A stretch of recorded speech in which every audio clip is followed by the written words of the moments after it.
The February jobs report came out last Friday, and it was a disaster. It was a complete disaster. And I want to walk you through every number that matters, because 3 days later, most people already moved on, and they should not have, because what is buried inside this data is a serious warning for the U.S. economy. Here is the headline number. In February, the U.S. economy lost 92,000 jobs. The expectation, what economists were forecasting, was a gain of 50,000. We came in at negative 92,000. That is a miss of 142,000 jobs from what was expected in a single month. And I want to give you my honest opinion right now. I believe the final number, after revisions come in over the next couple of months, is going to look even worse than that. I've watched this pattern play out too many times. The first print comes in bad. The revision makes it worse. You just wait and see. But to really understand why this report matters so much, I need to show you the bigger picture, because this is not an isolated bad month. This is a trend. And when you see it laid out over the past 4 years, it becomes really hard to ignore. Go back to 2022. This economy was adding 300,000 jobs a month, 400,000. There was one month we hit 800,000 jobs. The labor market in 2022 was on fire. Credit where credit is due, those numbers were real. And then watch what happens to the slope. 2023, things start slowing down. Still positive, but noticeably smaller. 150,000, 180,000 a month. 2024, slower still. And then 2025 hit. And in 2025, for the first time since 2010, since the country was still climbing out of the financial crisis, the economy had 5 full months where it actually lost jobs. Not slowed down, lost them. That should have been a massive alarm bell. And now February is the 3rd time in the past 5 months that payrolls have printed negative. You don't need to be a professional economist to look at that chart and understand what is happening. The trend is not your friend right now. Now here is something that got buried in Friday's release, and I want to make sure you caught it. January's number was originally reported as 130,000 jobs added. It got revised down to 126,000. Okay, that alone is not catastrophic. But December was originally reported as a gain of 50,000 jobs. Friday's report revised that to a loss of 17,000. December is now a contraction. Those two revisions together quietly wiped out 69,000 more jobs than we thought existed. Gone. Just like that. Now let's look at the unemployment rate. January was 4.3%. February came in at 4.4%. I know that sounds like a small move, but look at the direction. Since the low in 2023, this number has been going one way. And the household survey, the separate measure used to actually calculate that rate, told an even darker story. It showed 185,000 fewer Americans reporting themselves as employed. The number of unemployed people rose by 203,000. And the labor force participation rate dropped to 62%, the lowest since December of 2021. People are leaving the workforce entirely. They stopped looking for work. And when you stop looking, you don't show up in the unemployment rate anymore. So that 4.4% is understating how bad this labor market really is. And then there's this number, and I think it is the most human data point in this entire report. Right now, there are 1.9 million Americans who have been out of work for 27 weeks or more, 6 months or longer, and they still cannot find a job. A year ago, that number was 1.5 million. We have added 400,000 people to that category in 12 months. And the average time someone is unemployed right now is 25.7 weeks, the longest since December of 2021. These are not people between jobs, and these are people who have been searching for months and hitting a wall every single time. That is the real picture underneath the headline. Now, and this is interesting, when Friday's report came out, the White House response was to point to immigration policy and the Iran war as context for the weak numbers. The top economic advisor went on television and said the economy is really strong. And President Trump's post on Friday was not about the jobs report at all. He posted about Iran. I'll let you draw your own conclusions from that. Okay, now I do want to give you one piece of genuinely good news, because being fair with the data matters. The corporate layoff announcement numbers for February came in much lower than January. Layoff announcements were down 55% from January and down 72% compared to February of last year. On the surface, that sounds like real relief. Companies are cutting way less than they were, and that part is true.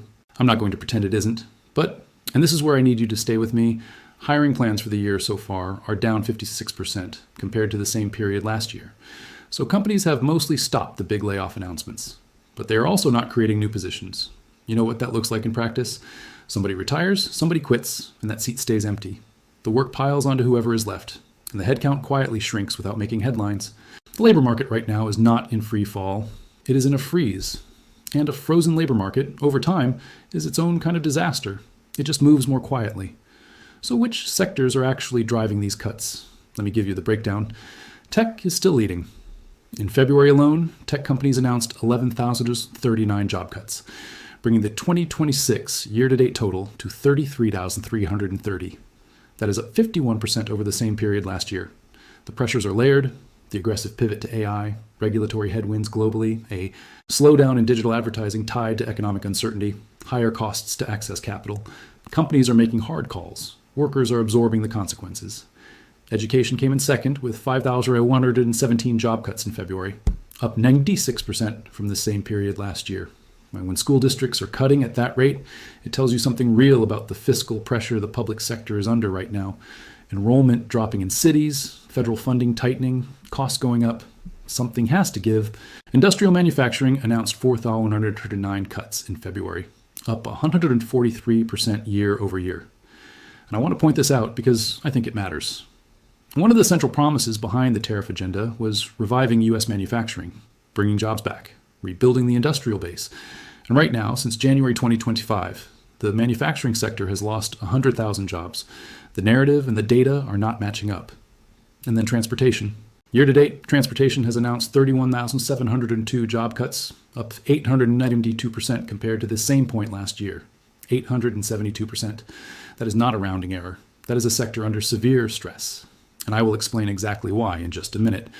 The top reasons companies are giving for these cuts: store closings, market and economic conditions, and restructuring.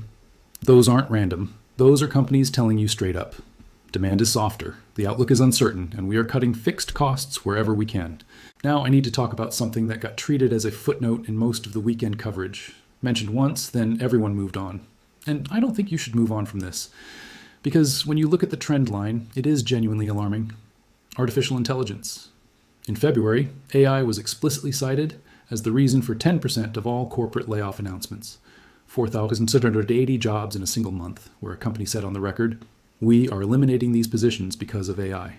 Now let me show you the progression, because this is where it gets serious. In 2023, AI was cited in about 3% of layoff announcements. In 2025, that was up to 5%. Today, we are at 10%, more than tripling in 3 years, and it is accelerating, not slowing down. Since 2023, AI has been cited in over 91,000 total job cut announcements. In 2025 alone, companies cited AI in 55,000 announced layoffs. That is more than 12 times the AI-related cuts from just 2 years earlier. 12 times in 2 years. And this is not abstract. One of the biggest fintech companies out there just announced it is cutting nearly 40% of its workforce. The CEO said a smaller team, using AI tools, can do more and do it better. One of the largest social media platforms cut 15% of its workforce and said it is restructuring around an AI-forward strategy. One of the world's biggest e-commerce companies said it expects white-collar headcount to shrink as it deploys AI agents. One of the largest investment banks on Wall Street cut thousands of employees while posting record annual revenue. They are not cutting because the business is struggling. They are cutting because the business is strong enough that AI can now absorb the work. And I know some people hear this and think, okay, that is a white-collar problem. If I'm in manufacturing or logistics, I'm fine. I'd push back on that hard. Industrial automation, robotics, computer vision, autonomous logistics, has been advancing in parallel for decades. You combine that with AI, and the exposure is not limited to office workers. It reaches everywhere.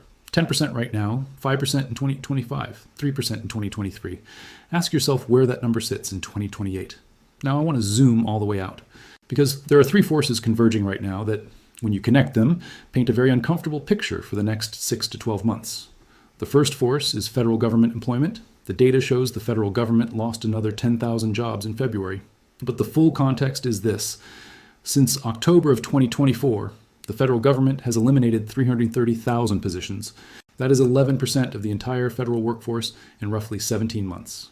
And the ripple effects go far beyond the workers directly affected. Federal contractors lose business, service companies near government offices lose customers, communities built around federal employment lose spending power. This kind of reduction does not fully show up in the data immediately. It takes quarters. We are still in the early innings. The second force is energy. And I think this one is being seriously underestimated right now. About 20% of global oil supply moves through the Strait of Hormuz. When that corridor gets disrupted, oil prices respond. And they have responded hard. You can feel it every time you pull into a gas station. The national average for a gallon of gas today, Monday, March 9th, is 3.47s. Yesterday, it was 3.45s. Last week, it was 3.21. A month ago, it was 2.96. And compared to a year ago, gasoline is 38 cents more expensive per gallon right now. That is not a gradual trend. That is a spike. And it is hitting consumers at the exact same moment that the labor market is weakening. Transportation costs go up, shipping costs go up, corporate input costs go up. Companies already in a freeze mode start looking very seriously at where else they can cut. That 872% surge in transportation job cuts is not a coincidence. It is cause and effect. The third force is what those first two create together for the Federal Reserve. The Fed has two jobs: maximum employment and stable prices. Right now, both sides of that mandate are under pressure at the same time. The labor market is weakening, and inflation is being pushed upward by energy prices at the exact moment the Fed would want to cut rates to help employment. That is the trap. Lower rates to support jobs. Risk reigniting inflation. Keep rates high to fight inflation. The labor market gets worse. There's no clean path out. And there's a word for that combination. It is not just a recession. It is not just inflation. It is stagflation. Weak growth, rising unemployment, and upward price pressure all at once. Serious economists and market strategists started using that word over the weekend after sitting with this data. I have been watching this setup build for a while, and what came out Friday just made it more real. Stagflation is the hardest environment for policymakers to navigate because there is no clean solution. And the people who pay the highest price are regular households, hit by job losses on one side and higher prices on the other. I'm not saying it is certain. I'm saying the ingredients are all there right now. Okay, so what does all of this mean for interest rates going forward? Because that is the question that touches your investments, your mortgage, your savings rate, all of it. Let me show you where things stand right now. The next Fed meeting is March 18th. 9 days from now, and as of today, the market is pricing about 94% probability that the Federal Reserve holds rates exactly where they are. No cut, no hike, a hold. And that makes sense. The Fed is not going to move while inflation is still running above 2%, and the oil situation is adding more upward pressure to prices. The April 29th meeting is Powell's last as chair. His term ends in May. Markets are pricing about 88% probability of no change there either. Powell is not going to make a dramatic move in his final meeting. He is going to leave his successor a stable handoff. And here's where it gets genuinely interesting. The new Fed chair is expected to take the seat by June. And after Friday's data, traders have pulled forward their expectations for the first rate cut of 2026. July is now the most likely date the market is pricing. June is sitting at roughly 50-50, basically a coin toss. What the market agrees on is that the first cut lands somewhere in the second half of the year.